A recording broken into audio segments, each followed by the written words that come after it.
Shazam tells the story of a basically 15-year-old boy who is gifted with remarkable powers. And it's this boy, Billy Batson, that is Shazam's greatest achievement. Billy is complex and immature and, honestly, a bit of a jerk. Yet we still empathize with him and root for him when he eventually changes towards the end of the movie. I don't want to undersell that accomplishment, but what I'll be talking about today might be Shazam's most underrated accomplishment. Its villain, Dr. Thaddeus Sivana. So charge your phones, take a swig of beer, and then spit that beer out and grab yourself a soda, because today on Critical Rants, we're talking about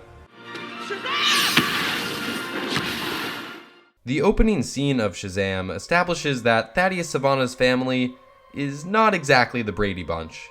His brother constantly torments him, and his father only encourages this abuse.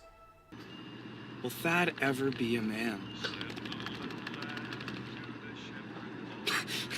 Ouch. Outlook not so good.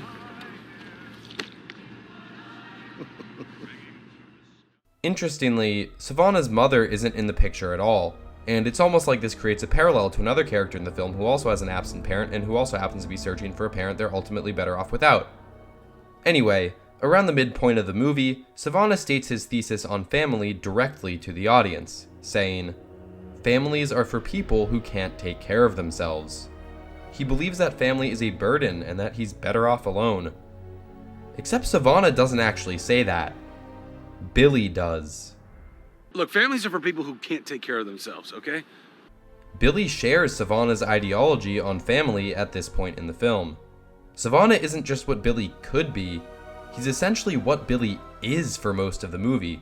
A person who uses his power selfishly, and a person who believes that family makes you weak.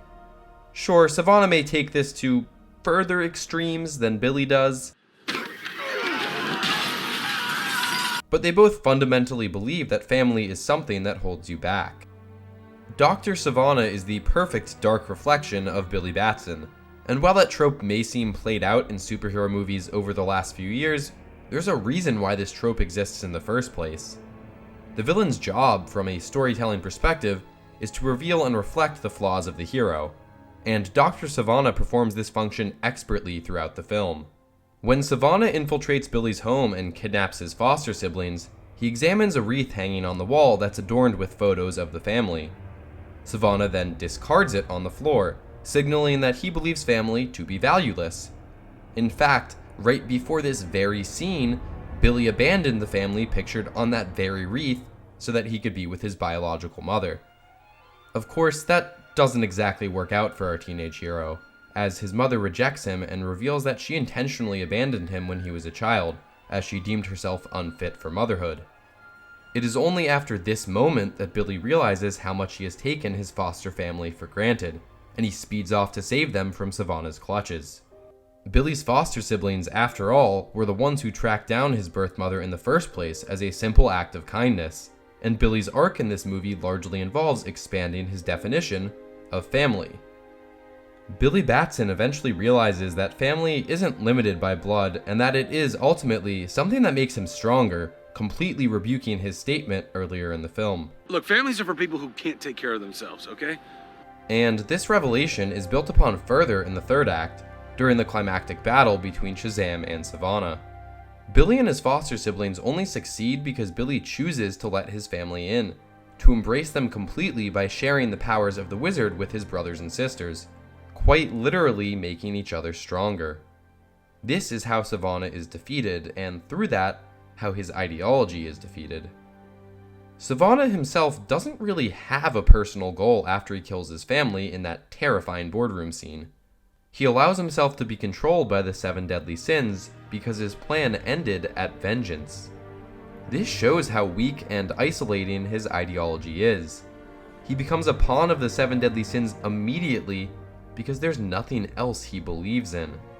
Sivana dedicates his entire life to rediscovering magic, but only as a means of proving his father wrong. After that, he doesn't have much of a purpose. He doesn't seek a new family like Billy does, and he never truly evolves beyond being that angry little boy. Remember when Sivana says this to Billy? Because deep down, you're still just a scared little boy. And sure, Billy is a scared kid, but it's almost like there's another individual in the movie who never properly matured and who lashes out in frightening yet ultimately childish displays of rage that do nothing to quench the true anger at his father and brother that is buried deep inside of him. Whew. Good job, good take. Sivana is describing himself just as much as he's describing Billy here, if not more. And when he faces off against Captain Sparklefingers in the finale, he represents the worst aspects of Billy's character, the aspects that Billy needed to shed to evolve. Sivana and Billy may be disturbingly similar for the majority of Shazam's runtime, but in this final confrontation, they couldn't be more different. One boy changed and the other boy didn't, and Billy now has to defeat that part of him, the manifestation of his worst attributes, given form in Sivana. And he succeeds, because he chooses family. Dr. Sivana may not be as complex a character as Joker or Thanos, but he accomplishes everything he needs to in this film.